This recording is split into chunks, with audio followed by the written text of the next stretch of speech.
Chaque année, en principe le premier vendredi de mars, une célébration œcuménique réunit des chrétiens dans plus de 180 pays. Et chaque année, elle est préparée par des chrétiennes d'un pays différent. Nous-mêmes la préparons en compagnie de femmes chrétiennes de la région. Je vous rappelle les principes fondamentaux de la Journée mondiale de prière.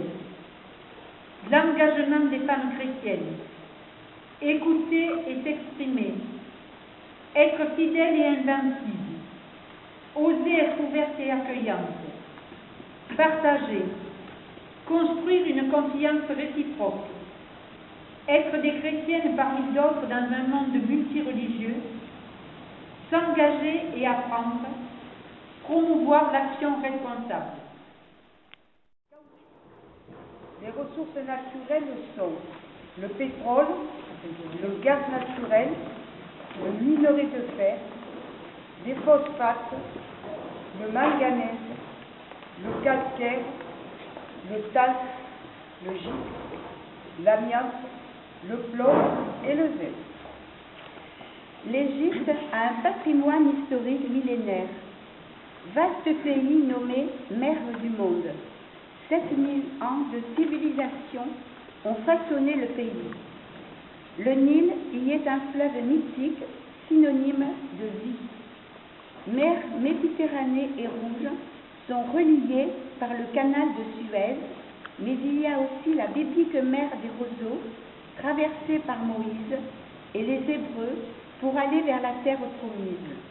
Et sur ces terres ont brillé de grandes civilisations. L'Égypte est une terre d'aventure et de sensations. Antique, elle jouissait des mêmes droits que l'homme. Cléopâtre, Néfertiti et Hatshepsut ont eu un impact majeur sur la société égyptienne.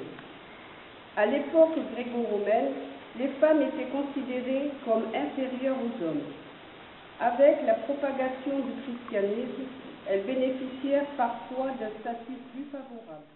Elles restent à l'écart de ces préoccupations et elles y sont la plupart du temps dépourvues d'identité illettrée, contraintes à des mariages précoces et souvent d'une santé fragilisée.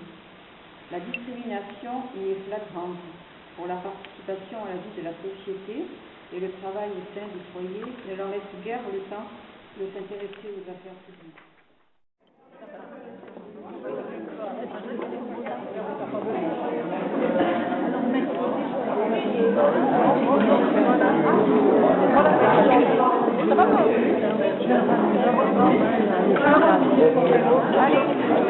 On y va. Alors, soirée, on y va pas. Oui, elle devait être ah, oui,